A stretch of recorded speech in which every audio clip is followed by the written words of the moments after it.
خوشنما تو ریاض صاحب بن جاتے ہیں، وہ برائی کرتے کرتے اتنے وہ برائی کے دل دادا ہو جاتے ہیں کہ انہیں وہی اچھے کام نظر آتے ہیں۔ ان کو اگر بتایا جائے کہ آپ غلط کر رہے ہیں، الٹا مرنے مارنے پر چھوڑ جائیں گے کہ آپ ہمارے عیش میں خلل ڈالتے ہیں۔ تو یہ نوبت جب آ جائے نا کہ بیمار بیماری کو بیماری نہ سمجھے بلکہ اس کو تندرستی سمجھے، اس کا علاج نہیں ہو سکتا۔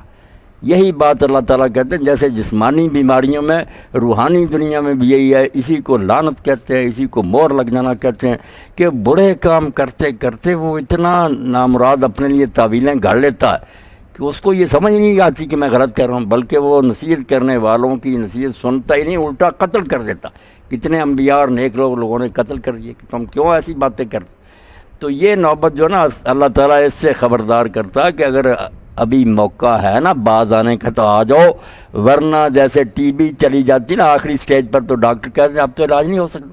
اسی طرح روحانی دنیا میں بھی ایک منزل آتی ہے کہ پھر اللہ تعالیٰ اس کے دل کے دروازے بند کر دیتا، اس میں حق نہیں سماتا، کان اس کے بہرے ہو جاتے ہیں، وہ سنتا ہی نہیں، الٹا ناراض ہوتا، آنکھیں اس کی حق نہیں دیکھتی،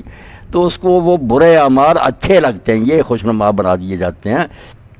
نتیجہ نکلتا قانون قدرت کے تحت۔ اس لیے برائی کی عادت نہیں ڈالنی چاہیے۔ دین جو کہتا ہے نا کہ برائی ہو جائے بائی چانس جذبات کے غلبہ سے، یا کسی موقع پر آدمی بھول گیا یا کسی نے مجبور کیا، یہ صورتیں ہیں جن کو دین نے مانا ہے کہ مسلمان سے بھی ان چیزوں کی وجہ سے غلطی ہو سکتی ہے۔ وقتی طور پر ایسا ماحول پیدا ہو گیا نہیں سنبھل سکا، مگر پلاننگ کر کے اسکیمیں بنا کر اور اس پر مطمئن ہو جانا، ساری عمر اس کو اپنا اوڑھنا بچھانا بنا لینا، جس کو اللہ کہتا ہے نا احاطت بے اختیت، اس کے گناہ اس کو گھیرے میں رہ جائے، وہاں دھرنا جما کر بیٹھ جائے، یہ خطرے کی علامت۔ اس کو پھر گناہ نہ سمجھے، بریز الکفر، اب نوٹس آ گیا کہ تو کافر ہو گیا، اندر سے تو بے شک نہ زبان سے کہتا رہا میں اللہ رسول کو مانتا ہوں، اندر سے وہ شخص بالکل منکر ہو جاتا، معاشرے کے دباؤ کی وجہ سے اعلان کرے نہ کرے، ذہناً وہ بالکل سمجھتا کہ نہ کوئی خدا ہے، نہ آخرت ہے، نہ حساب کتاب ہے۔ یہ استحلال معصیت جس کو علماء نے کہا نا کہ گناہ کو وہ اچھا سمجھ لے، اس کو وہ گناہ اچھا لگے، بس تباہ ہو گیا، دین کی موت ہو چکی، اب اس میں ایمان نام کی کوئی شے نہیں، وہ دنیوی لحاظ سے ضرور مسلم ہے، اس کو ہم دفن کریں گے، اس کو ذبیحہ کھائیں گے، اللہ کے ہاں وہ مومن نہیں ہوگا۔ ایمان کے ساتھ اس طرح کا گناہ کہ گناہ پسند آ جائے، اکٹھا نہیں ہو سکتا۔ تو یہی خطرہ ہے۔ اب عقیدہ آخرت کے بغیر کوئی چارہ نہیں کہ دل میں یہ بات بیٹھ جائے کہ اللہ دیکھ رہا، سب کچھ ریکارڈ مرتب ہو رہا، کوئی وہاں دخل نہیں دے گا، جو کر کے جاؤ گے وہ وہاں بھگتو گے، جو بو گے وہ کاٹو گے۔ گندم از گندم بروئے جاؤ دے جاؤ از مکافات عمل غافل مشا،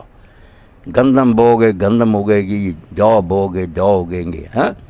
تو مکافات عمل جو ہے نا، جو ایسا کرو گے ویسا بھرو گے، یہی ہونا۔ اب اس کے ساتھ بہت سی غلط چیزیں لوگ ملا لیتے ہیں۔ انبیاء کی امتیں جو نا وہ یہ نہیں کہتی کہ قیامت نہیں آئے گی، سب مانتے رہتے، اتنے زور سے اللہ کے نبی کہہ جاتے ہیں نا کہ عقیدہ نہیں چھوڑتے، مگر ساتھ گڑھ لیتے ہیں کہ یہ نیک لوگ کس لیے، یہ نبی اور نیک لوگ ہمیں بخشوائیں گے نہیں۔ شفاعت کا غلط عقیدہ جس سے اللہ کا سارا عدل و انصاف تباہ ہو جاتا۔ کچھ اللہ کے غفور الرحیم ہونے کی چغتائی صاحب یہ تشریح کر لیں گے کہ وہ مہربان نہیں ہے، وہ رحم نہیں کرے گا، ہاں مہربان نہیں، ہم گناہ نہ کرے تو بخشے گا کس کو۔ ایسا فلسفہ گھڑتے ہیں دانشور کہ وہ عقیدہ آخرت بیچارہ منہ دیکھتا رہ جاتا ہے، وہ ساری تنبیہیں بیکار جاتی ہیں، کتاب اللہ چیختی رہ جاتی ہے کہ جو کرو گے بھگتو گے، نہیں،